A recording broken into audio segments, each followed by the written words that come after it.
एक छोटे से गांव में रहता था एक कुम्हार जिसका नाम था मोहन। मिट्टी के बर्तन बनाने में वह बहुत कुशल था। उसके हाथों से निकलते हुए घड़े, कलश और दिए बाजार में सबसे सुंदर और मजबूत माने जाते थे। कुछ समय से मोहन परेशान था। बाजार में उसके बर्तन पहले की तरह नहीं बिक रहे थे। नए नए बर्तन चमकीले रंगों से सजे हुए दुकानों में नजर आने लगे थे। ग्राहक अब उसके सादे पर मजबूत बर्तनों को कम पसंद कर रहे थे। हर दिन कम बिक्री से मोहन का मन उदास रहने लगा। वह सोचता, पहले मेरे बर्तन इतने पसंद किए जाते थे, अब लोग उन्हें क्यों नहीं ले रहे हैं?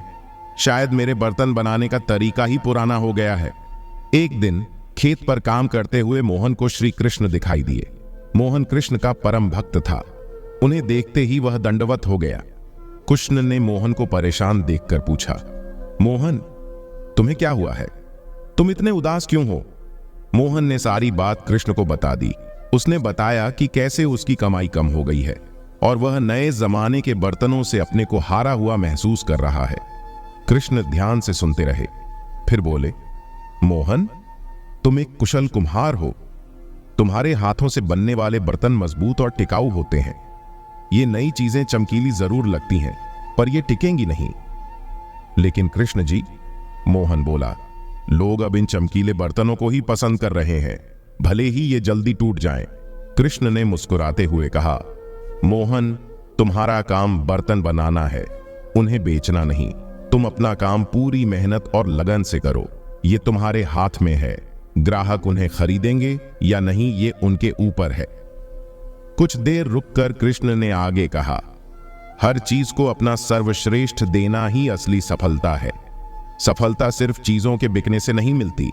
ये इस बात पर निर्भर करती है कि तुमने कितनी मेहनत की और कितना अच्छा काम किया। कृष्ण की बातें सुनकर मोहन को थोड़ी शांति मिली। उसने सोचा कि कृष्ण सही कह रहे हैं। वह फिर से उसी लगन से मिट्टी के बर्तन बनाने लगा जिस लगन से पहले बनाता था। वो नए नए डिजाइन बनाने की कोशिश करने लगा, पर मजबूती से समझौता नहीं किया। कुछ समय बाद लोगों को एहसास हुआ कि नए जमाने के चमकीले बर्तन तो जल्दी टूट जाते हैं, जबकि मोहन के बर्तन मजबूत होते हैं। धीरे धीरे फिर से लोग मोहन के पास आने लगे। उसकी दुकान पर फिर रौनक लौट आई। मोहन को अब भी कभी कभी ये फिक्र होता था कि लोग उसके बर्तन लेंगे या नहीं, पर उसे कृष्ण की सीख याद आ जाती थी। वह अपना काम पूरी मेहनत से करता और नतीजे को भगवान पर छोड़ देता। इस तरह कुम्हार को फिर से शांति मिल जाती थी। ये कहानी हमें सिखाती है कि हमें हमेशा अपना काम पूरी मेहनत और लगन से करना चाहिए।